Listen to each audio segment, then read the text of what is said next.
अरे राम, रुक जा बेटा, परीक्षा देने जा रहा है और ऐसे ही चला जाएगा क्या? रुक, ये दही शक्कर तो खा के जा बेटा। अब चल जल्दी से मुंह खोल। हाँ माँ, लाओ जल्दी से लाओ। अच्छा, दोपहर में खाने में क्या बनाओगी? आज कचौरी बना लो ना। हे भगवान, इस लड़के को कितनी पसंद है आलू की कचौरियां, हर दूसरे दिन ही मांगने लगता है। बना दो ना माँ प्लीज। हाँ हाँ ठीक है बना दूंगी। जब तेरी शादी हो जाएगी ना तब देखूंगी तेरी बीवी तुझे कितनी कचौरियां खिलाती है। हाँ देख लेना, रोज बनवाऊंगा मैं उससे आलू की कचौरियां। और देखना माँ, वो आपसे भी अच्छी कचौरियां बनाकर खिलाएगी मुझे। मुझसे भी अच्छी? तू रुक, अभी बताती हूँ तुझे। सुनैना ने जैसे ही हाथ में झाड़ू उठाई, राम हंसता हुआ वहां से भाग गया। उसे भागता देख सुनैना भी जोर जोर से हंसने लगी। तभी घर के अंदर कुर्सी पर बैठे सुनैना के पति ने कहा, तुम्हारा हिसाब भी ना मुझे समझ नहीं आता सुनैना। उसका एग्जाम है, एक तरफ तो उसे दही शक्कर खिला रही हो और फिर झाड़ू से पीटने को भी दौड़ पड़ी। आप अपना अखबार चाटो, ये माँ बेटे का मामला है, हमारे बीच बोलने की जरूरत नहीं है आपको। लो जी, ये भी अच्छा है। चलो फिर हम भी देखेंगे कि हमारे बहू के हाथ की कचौड़ियाँ स्वाद में कैसी होंगी। हाँ तो ठीक है ना, आज दोपहर में आपको भी कचौरी नहीं मिलेगी। अब सीधे अपने बहू के हाथों से बनी कचौरियां ही खाना। अब तो मैं कचौरियां बनाऊंगी और बस खुद ही खाऊंगी। अरे सुनैना, सुनो तो सही, मैं मजाक कर रहा था। तुम तो बुरा ही मान गई।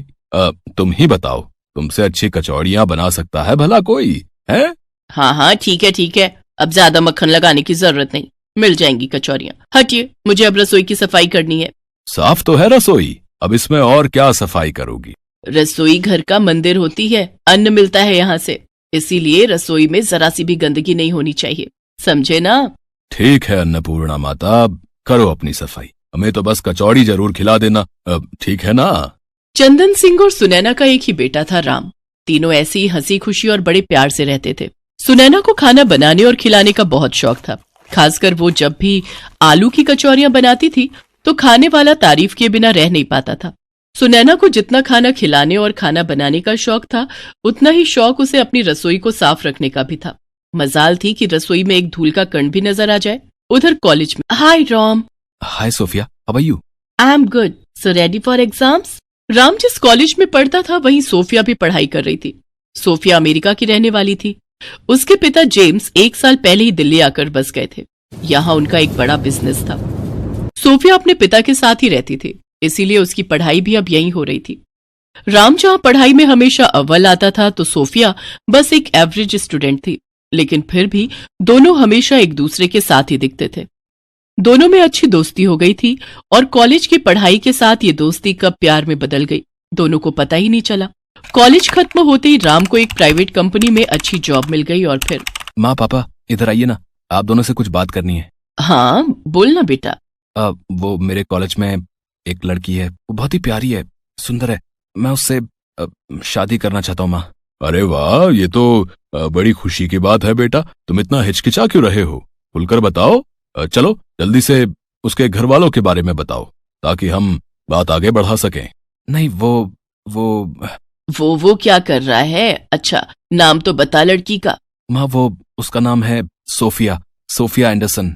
है? ये कैसा नाम है? और क्या जात और गोत्र कौन सा है लड़की का?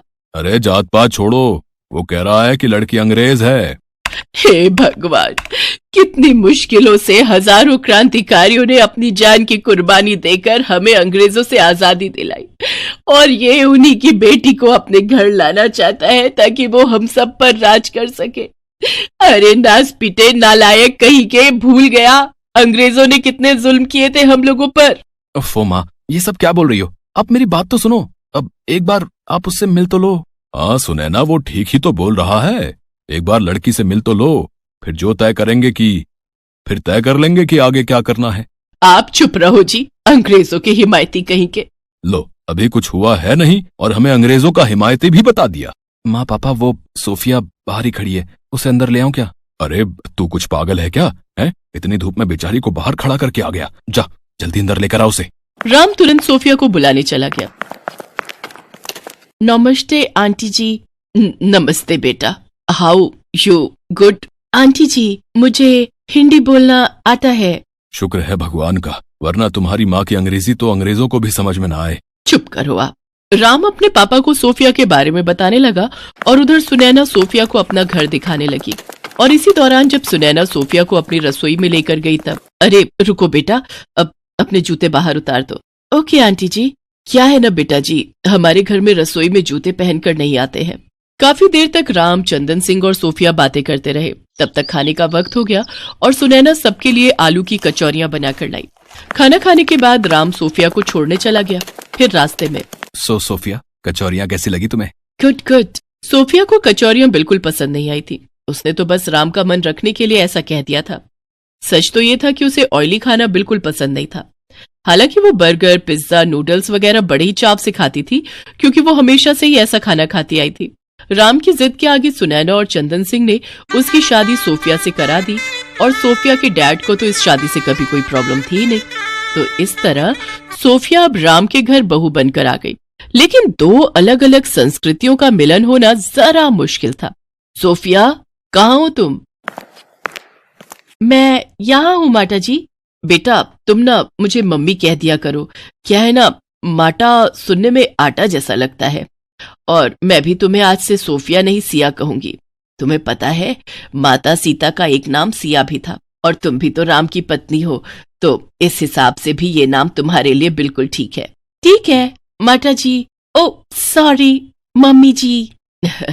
कोई बात नहीं। अरे ये क्या, तुमने फिर से बर्गर मंगवा लिया? इसे रहने दो, चलो नीचे चलो, गर्मा गर्म दाल चावल बनाए हैं। नो मम्मी, मेरे लिए यही ठीक है, आप लोग खाइए ना। सुनैना सोफिया को सिया कहने लगी थी और वो चाहती थी कि सिया उनके घर के तौर तरीके सीखे। लेकिन कुछ दिनों के अंदर ही सोफिया और सुनैना के बीच रसोई संभालने और खाने के तौर तरीकों को लेकर तकरार शुरू हो गई। सिया चप्पल पहनकर रसोई के अंदर चली जाती थी और उसके रहते रसोई भी अस्त व्यस्त रहती थी, जो सुनैना को बिल्कुल भी पसंद नहीं आ रहा था। जब बातचीत से हल नहीं निकला तो आखिरकार राम सोफिया को लेकर अलग घर में रहने चला गया। फिर एक दिन, सुनैना जल्दी करो भाई। आ गई बस, चलिए हो गई तैयार, चलिए जल्दी चलिए ना। आहा, देखो तो बेटे बहू से मिलने की कितनी जल्दी है मैडम को। हाँ, राम और सोफिया को गए कई दिन बीत चुके थे, इसीलिए सुनैना वाकई उनसे मिलने के लिए बेचैन थी। वो उनसे मिलने उनके फ्लैट गई। फिर जब वो सिया की रसोई में गई तो वहां का नजारा देखकर तो उसका सिर ही चकरा गया। अब सिया बेटा, ज्यादा वक्त नहीं लगता है, देखो मैं तुम्हें करके दिखाती हूँ। बस 10 मिनट में रसोई कैसे चमका देती हूँ तुम्हारी। डोंट वरी मम्मी जी, यहाँ जो जैसा है सब ठीक है। सुनैना दुखी होकर वहां से चली गई। फिर एक दिन वही हुआ जिसका सुनैना को डर था। सोफिया की तबीयत बिगड़ गई। वो खांसी, जुकाम और उल्टी से परेशान थी। सुनैना और चंदन सिंह जब राम के घर गए तो देखा कि राम की सेहत भी बहुत ठीक नहीं थी। ये सब देखकर सुनैना ने फैसला किया कि वो कुछ दिन वहीं रहेगी और सब कुछ ठीक होने के बाद ही लौटेगी। उसने अपने पुराने देसी नुस्खों का इस्तेमाल किया। वो हर रोज सोफिया और राम के लिए काढ़ा बनाती, उन्हें अपने हाथों से बना भारतीय और ताजा खाना बनाकर खिलाती, साथ ही घर की रसोई को भी बहुत साफ सुथरा रखती। इस वक्त वाकई राम और सोफिया की सेहत में बहुत ही जल्दी सुधार आने लगा। Mummy ji, thank you so much, आपने ही मुझे ठीक किया है। मैं मान गई, आपकी किचन और आपके नुस्खों को जो डॉक्टर्स नहीं कर पाए वो आपके काढ़े, घी और मक्खन ने कर दिखाया। मुझे अपनी गलती का एहसास हो गया है। प्लीज मुझे माफ कर दीजिए और हमारे साथ यहीं रहिए ना प्लीज। सोफिया की आंखों में आंसू थे। सोफिया को ऐसे देखकर सुनैना का दिल पिघल गया। उसने राम और सोफिया की बात मान ली और फिर उसी शाम खाने की मेज पर। हाँ तो तैयार हो पिज्जा या फिर बर्गर खाने के लिए? नो पापा, आज लंच में आलू की कचौरी है, टेस्ट करिए ना। आहा, वाह क्या बात है। अरे भाई मजा ही आ गया। सुने ना, लो भाई, तुम्हारा तो घर में कंपटीशन खड़ा हो गया भाई है? नो पापा जी, ये कचौरी बनाना तो मम्मी जी ने ही मुझे सिखाया है एंड रियली मुझे इन्हें बनाकर बहुत मजा आया। सोफिया की इस बात पर सभी सुनैना की तरफ देखने लगे, जो अपनी आंखों के आंसुओं को छुपाते हुए कचौरियों का स्वाद लेने में बिजी थे। आज जया बहुत खुश थी क्योंकि उनका इकलौता बेटा राहुल सालों बाद कामकाज से छुट्टी लेकर घर वापस आ रहा था और वो चाहती थी कि अब उसके बेटे राहुल की शादी उसकी सहेली सुषमा की बेटी पलक से हो जाए, जो कि बहुत खूबसूरत और मॉडर्न ख्यालों की लड़की थी। उसे अपनी खूबसूरती का बहुत घमंड था। जया और पलक दोनों घर को सजाने में लगी थी। कि तभी अचानक दरवाजे की घंटी बजती है। जया जल्दी से जाकर दरवाजा खोलती है और जया और पलक की आंखें फटी रह जाती हैं, क्योंकि राहुल शादी करके अपने साथ अपनी पत्नी राधा को लाता है। माँ, ये राधा है, आपकी बहू। राधा जया के पैर छूती है। राधा को देख जया एकदम चिढ़ जाती है, क्योंकि उसका रूप रंग एकदम काला होता है और वो एक साउथ इंडियन लड़की थी। पहले जया अपने बेटे राहुल से थोड़ा गुस्सा होती है, लेकिन फिर राहुल और राधा का स्वागत करती है। राधा बोली, अयो माँ जी, आपका घर तो बहुत सुंदर है जी। राधा का काला रंग रूप देखकर जया की सहेली सुषमा हंसते हुए ताना मारते हुए कहती है, हाय राम जया, तू तो कहीं मुंह दिखाने के लायक ही नहीं रही। बहुत कहा करती थी ना तू कि तू अपने बेटे के लिए चांद का फूल लाएगी, लेकिन तेरा बेटा तो काला लंगूर उठा लाया है। चल बेटी पलक, अब यहाँ रुकने का कोई मतलब नहीं। ताना देकर सुषमा वहाँ से चली जाती है। सुषमा का ताना सुनकर बेचारी राधा को बहुत बुरा लगता है और जया भी अपनी बहू के सांवलेपन की वजह से उसे नापसंद करने लगती है और उससे चिढ़ी चिढ़ी रहती है। अब राधा दिन भर घर का कामकाज करती और सबका खूब ख्याल रखती, लेकिन जया उससे नाखुश रहती। अरे ओ महारानी, कहाँ मर गई? सुबह सुबह नाश्ता मिलेगा या नहीं? थोड़ा जल्दी जल्दी हाथ पैर चला, काम चोरी तो कोई तुझसे सीखे वाला। अयो हाँ माँ जी, अभी लाई जी। राधा नाश्ता लेकर आती है, जो देखकर जया का चेहरा लाल हो जाता है। ये क्या बनाकर लाई है करमजली? वो माँ जी, ये हमारे तरफ का खास डिश है जी। ये पुट्टू, ये उपम, ये वड्डा सब आपके लिए खास बनाया है जी। आपको पसंद आएगा जी, आप एक बार खाकर तो देखिए। हाय राम, आज तो भूखा ही मारेगी ये मद्रासन। जाकर मेरे लिए कुछ चाइनीज बना कर ला, ये सब तो मेरी नौकर भी ना खाए। राधा रोते हुए बोली, अयो माँ जी, माफ करना, पर वो सब तो मुझे बनाते नहीं आता जी। हाय राम, ना जाने किस पाप के बदले ये मनहूस मेरे गले पड़ गई। चल हट, अब जा यहाँ से, मुझे किटी पार्टी में जाना है। जया जानबूझकर बार बार मौका ढूंढकर राधा की बेइज्जती करती ताकि वो परेशान होकर घर छोड़ दे। एक शाम राधा शॉपिंग से अपने लिए कुछ कपड़े और गहने लाती है और खुशी खुशी अपनी सास जया को पहनकर दिखाती है। अयो माँ जी, ये कपड़े और गहने कैसे लग रहे हैं जी? कल उनके साथ ऑफिस की पार्टी में पहन कर जाने के लिए। आए हाय, ये कपड़े और गहने तो बहुत अच्छे लगेंगे, लेकिन तेरे जले हुए चेहरे पर नहीं, मेरे खूबसूरत चमकते हुए चेहरे पर, समझी? ला दे ये मुझे। बड़ी आई तैयार होकर पार्टी में जाने वाली, इसे पहनकर आज मैं किटी पार्टी में जाऊंगी। अयो माँ जी, ठीक है जी, ये सब आप पहन लीजिए, लेकिन मैं भी चलूं क्या आपके साथ किटी पार्टी में जी? जया ताना मारते हुए बोली, तुझे अपने साथ ले जाकर मुझे अपनी बेइज्जती नहीं करानी। मैं और पलक जा रहे हैं, तुझसे लाख गुना खूबसूरत है वो। जया राधा का मजाक उड़ाकर वहाँ से किटी पार्टी में चली जाती है, जहाँ पार्टी में जया की एक सहेली कहती है, अरे जया बहन, मैंने सुना है कि तेरा बेटा खूबसूरत बहू लेकर आया है, पर तूने तो अभी तक उसकी मुंह दिखाई भी नहीं की। तो हम सब सोच रहे हैं कि परसों हम सब तेरी बहू से मिलने आए, उसके हाथ का खाना भी खा लेंगे। लेकिन वो बात वो है कि अब बात कुछ नहीं, हम सब परसों आ रहे हैं तेरी बहू की खूबसूरती देखने। ये सुनकर जया की चिंता बढ़ जाती है। वो परेशान होकर घर पहुंचती है। हाय राम, अब क्या करूं? मुंह दिखाने में तो सबको पता चल जाएगा कि ये कलमुही मद्रासन मेरे घर की बहू है, लेकिन इतनी देरी हो गई, आखिर ये मद्रासन गई कहाँ? घर छोड़ के तो चली नहीं गई, भगवान करे ऐसा ही हुआ हो। तभी राधा बाजार से सामान लेकर घर आती है। आ गई महारानी, जब देखो तब शॉपिंग करने निकल जाती है।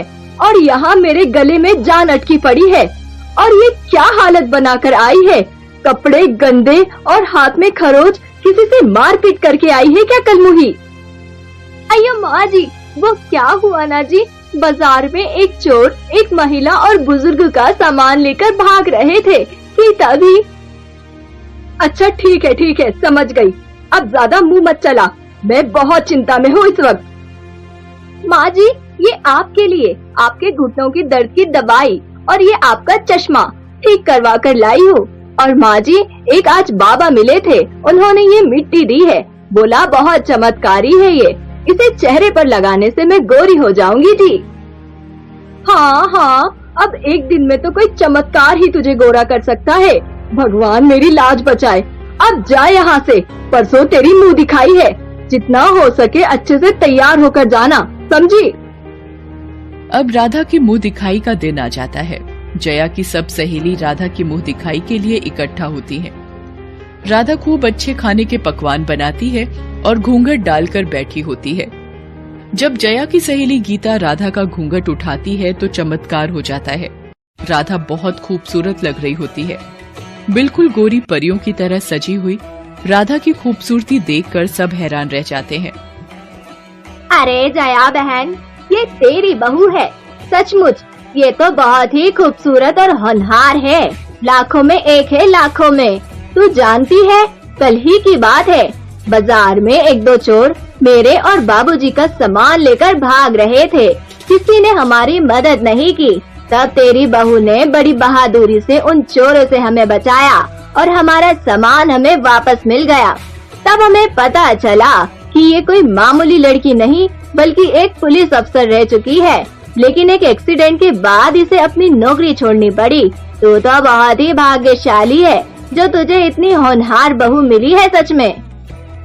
अपनी सहेली गीता के मुंह से अपनी बहू की इतनी तारीफ सुनने के बाद जया की आंखों में आंसू आ जाते हैं और उसे अपनी गलती का एहसास होता है, क्योंकि उसने हमेशा अपनी बहू की बदसूरती के आगे कभी उसकी अच्छी खूबियों और खूबसूरत मन को देखा ही नहीं। और इसके बाद अब जया और राधा खुशी खुशी मिलजुल कर प्यार से रहने लगे और साथ ही किट्टी पार्टी में भी जाने लगे।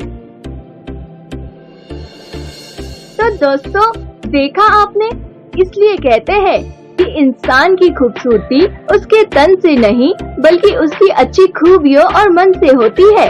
अब मिलते हैं आपसे अगले वीडियो में। नमस्कार।